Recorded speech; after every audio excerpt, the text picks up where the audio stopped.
name is Erica. How nice of you to join me today. Did you understand that? I said, hi, I'm Erica.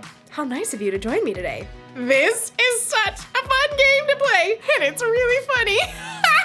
Here's the rules. You put this thing in your mouth. And then you say things and he'll try to guess what you say. People have to guess what you say. You try it. Today, you're talking about responsibility. So you can be trusted with what is expected of you. Did you get that? Well, just in case, today we're talking about responsibility. Responsibility is showing you can be trusted with what is expected of you.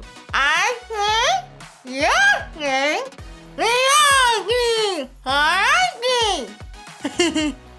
Hazy, lazy, what are you?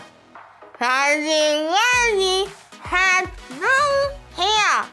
Hazy, lazy, lazy, I'm gonna clear up. Wow! It's really hard to communicate with that thing in your mouth. Could you understand anything I was saying? I never realized how important my words were until I had them taken away from me. Today's Bible story is all about how important words are and how we should use them. I think this will be a very important lesson for all of us to listen to. So, see you soon! Did you get it? Huh? Everything going? Huh? The Bible. It's 66 books of history, stories, letters, and poetry that fit together to form God's one big story. The epic adventure of how He created us and loves us so much that He made a way to rescue us. As we travel through the Bible, from Genesis to Revelation, we discover people who met God and found their lives changed forever. Now, for an amazing story, inspired by the book of Ephesians, chapter 4, verse 29. There's an old saying you might have heard before. Sticks and stones may break my bones, but words will never hurt me. Yeah, on the surface, that makes sense. I mean, you drop a heavy rock on my leg, I might end up with a big cast. But you yell at me, and I don't even get a scratch, right? Well, it's a little more complicated than that, as we're about to discover in a letter from the Apostle Paul to the church in Ephesus. Let's see. What are the most important things they need to know? Paul had spent years teaching the church in Ephesus, but now he was in prison. So he wanted to remind the Ephesians what God had done for them and how it should change the way they treated each other, especially when it came to their words. Don't let any evil talk come out of your mouths. Say only what will help to build others up and meet their needs. Then what you say will help those who listen.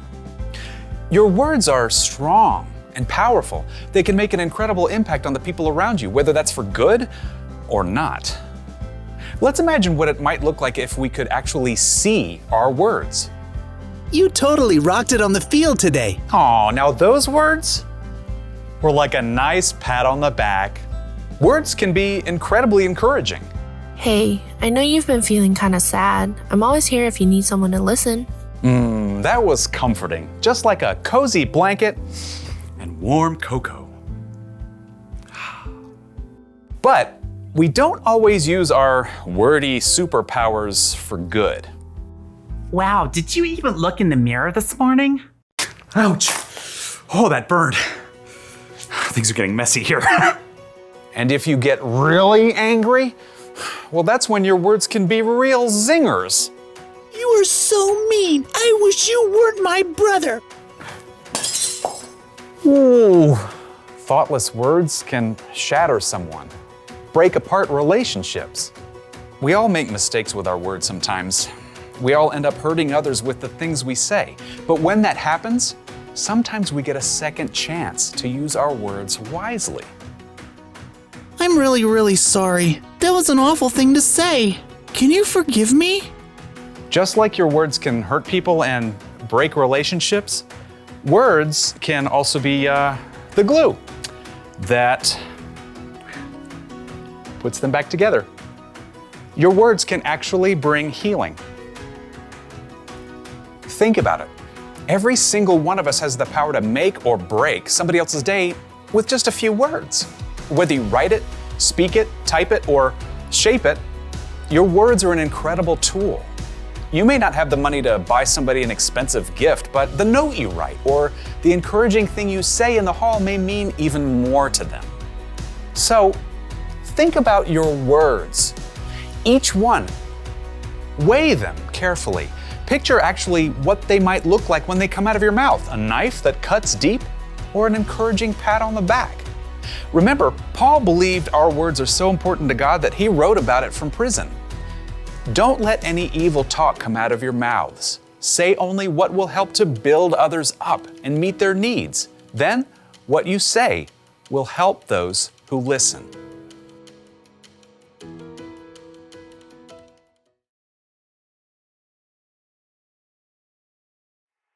Sticks and stones and wood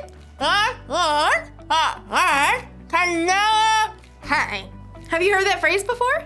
Oh, I said, sticks and stones may break my bones, but words can never hurt me. Do you think that's true? I mean, I guess a word is never going to actually break an arm or a leg, but can someone's words hurt you? I think so. How about this? Have you ever hurt somebody else with your words? I have. Why do we do that? If we follow Jesus, it's our responsibility to use our words wisely. The Apostle Paul wrote, "Don't let any evil talk come out of your mouths. Say only what will help to build others up and meet their needs. Then what you say will help those who listen." Our words should be helpful.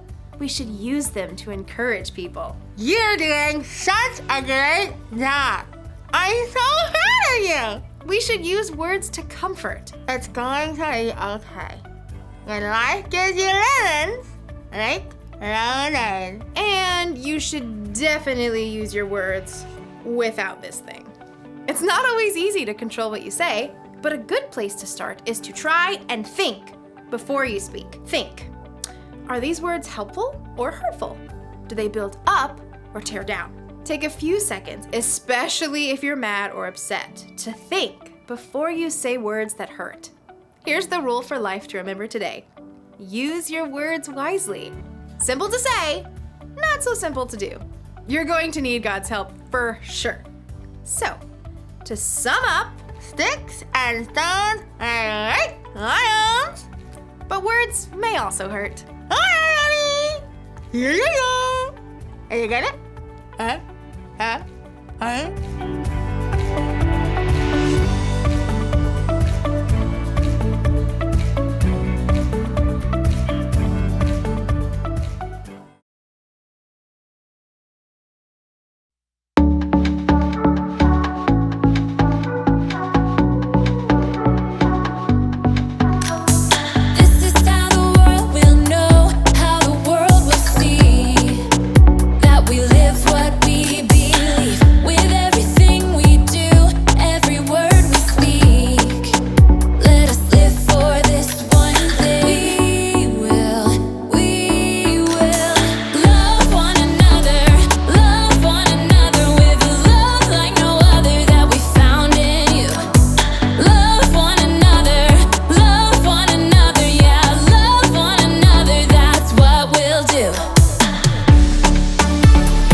that's what we'll do.